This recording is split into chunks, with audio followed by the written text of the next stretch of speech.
kami yaitu pengertian eksperimen. Metode eksperimen dapat diartikan sebagai metode penelitian yang digunakan untuk mencari pengaruh perlakuan tertentu terhadap yang lain dalam kondisi yang terkendalikan. Sedangkan menurut Faisal, yaitu salah seorang ahli, beliau mengatakan penelitian eksperimen merupakan suatu metode yang sistematis dan logis untuk menjawab pertanyaan jika sesuatu dilakukan pada kondisi-kondisi yang dikontrol dengan teliti, maka apakah yang akan terjadi?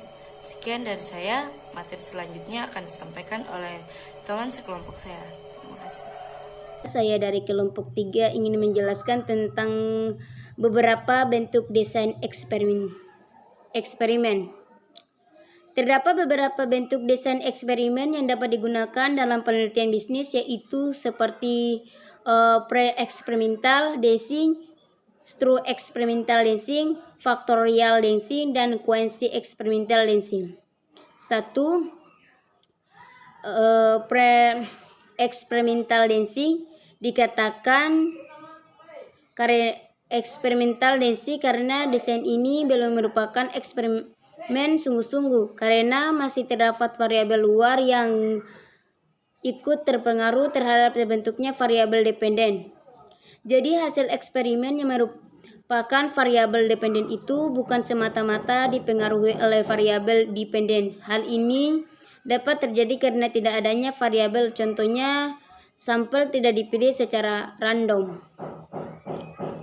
2. True experimental densing dikatakan true experimental eksperimen yang betul-betul karena dalam desain ini penelitian dapat mengontrol semua variabel luar yang mempengaruhi jalannya eksperimen. Dengan demikian validitas internal kualitas pelaksanaan rancangan penelitian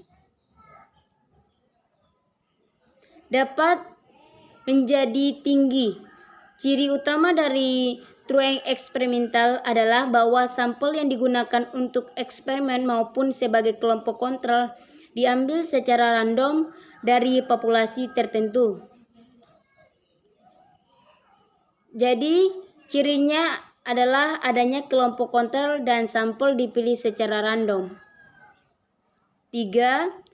Factorial densing. Desain faktorial merupakan modifikasi dari densing true eksperimental, yaitu dengan memperhatikan kemungkinan adanya variabel moderator yang mempengaruhi perlakuan variabel dependen terhadap hasil variabel dependen.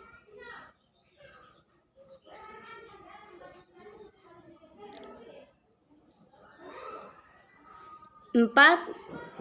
Quasi eksperimen densing.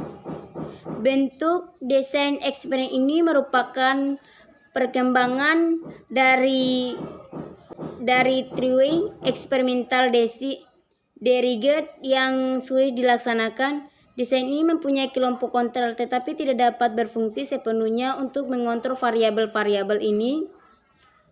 Variabel-variabel luar yang mempengaruhi pelaksanaan eksperimen. Walaupun demikian, desain ini lebih baik dari pre-experimental densing. Quasi-experimental densing digunakan karena pada kenyataan sulit mendapat kelompok kontrol yang digunakan untuk penelitian. Baik, selanjutnya yaitu mengenai pengertian korelasi. Penelitian korelasi atau korelasional adalah suatu penelitian untuk mengetahui hubungan dan tingkat hubungan antara dua variabel lebih tanpa ada upaya untuk mempengaruhi variabel tersebut, sehingga tidak terdapat manipulasi variabel. Selanjutnya akan saya jelaskan lebih lanjut mengenai tujuan penelitian korelasi. Penelitian korelasi bertujuan untuk mengetahui hubungan antara karakteristik seseorang atau keberadaan yang lainnya. Atau penelitian korelasional pada hakikatnya bertujuan untuk menentukan dan mengetahui seberapa besar variansi-variansi pada satu faktor berkaitan dengan variansi-variansi pada satu atau beberapa faktor lain berdasarkan koefisien korelasi. Sekian dari saya. Terima kasih. Di sini saya akan membahas tentang macam-macam penelitian korelasional. Macam-macam penelitian korelasional itu terbagi atas 3, yaitu penelitian hubungan, penelitian prediktif, dan kolerasi multivariat. Penelitian hubungan digunakan untuk menyelidiki hubungan antara hasil pengukuran terhadap dua variabel yang berbeda dalam waktu yang bersamaan. Tujuannya, penelitian ini untuk menentukan tingkat atau derajat hubungan antara sepasang variabel. Prinsip dalam melakukan penelitian ini, yang pertama, penelitian menentukan sepasang variabel yang akan diselidiki tingkat hubungannya. Yang kedua, variabel tersebut harus berdasarkan pada teori, asumsi, hasil penelitian yang mendahului, atau pengalaman bahwa keduanya sangat mungkin berhubungan. Yang kedua, yaitu penelitian produktif. Penelitian kolerasi jenis ini memfokuskan pada pengukuran terhadap satu variabel atau lebih yang dapat dipakai untuk memprediksi atau meramalkan kejadian di masa yang akan datang atau variabel lain. Saya ambil contoh dari pelaksanaan kegiatan bidang pendidikan. Banyak situasi yang menghendaki dilakukannya prediksi atau peramalan. Contohnya pada awal tahun ajaran baru. Misalnya setiap sekolah karena keterbatasan fasilitas seringkali harus menyeleksi para pendaftaran yang akan diterima menjadi calon siswa baru. Yang terakhir yaitu ketiga, korelasi multivariat.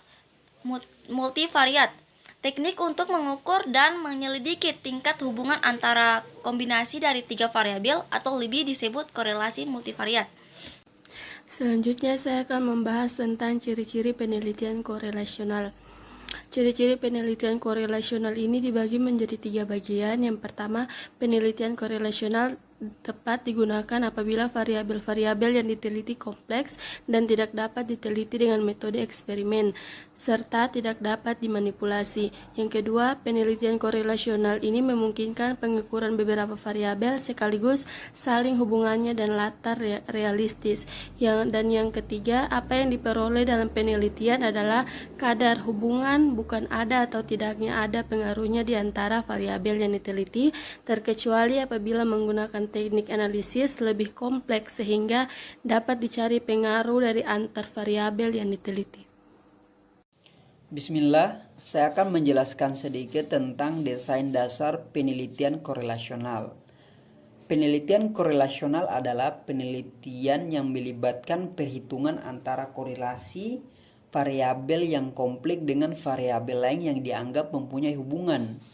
Adapun langkah-langkah yang akan dilakukan diantaranya menurut M9 dan Schumacher, yaitu yang pertama menentukan masalah, dan yang kedua peninjauan masalah atau studi pustaka, yang ketiga adalah pertanyaan penelitian atau hipotesis, dan yang keempat rancangan penelitian atau metodologi penelitian, dan yang kelima yaitu pengumpulan data dan analisis data, serta yang terakhir adalah kesimpulan. Saya akan menjelaskan tentang kelebihan dan kekurangan penelitian korelasional. Kelebihan penelitian korelasional, kemampuannya untuk menyelidiki hubungan antara beberapa variabel secara bersama-sama atau simultan. Dan penelitian korelasional juga dapat memberikan informasi tentang derajat atau kekuatan hubungan antara variabel-variabel yang diteliti. Selanjutnya, Soekardi menambahkan kelebihan bahwa penelitian ini berguna untuk mengatasi masalah yang berkaitan dengan bidang pendidikan, ekonomi, dan sosial. Penelitian korelasional juga memungkinkan untuk menyelidiki beberapa variabel untuk diselidiki secara intensif, dan penelitian ini dapat melakukan analisis prediksi tanpa memerlukan sampel yang besar. Sedangkan kekurangan penelitian korelasional, hasilnya cuma mengidentifikasi apa sejalan dengan apa, tidak mesti menunjukkan saling hubungan yang bersifat kausal. Jika dibandingkan dengan penelitian eksperimental, penelitian korelasional itu kurang tertib atau ketat, karena kurang melakukan kontrol terhadap variabel-variabel bebas. pola saling hubungan itu sering tak menentu dan kabur.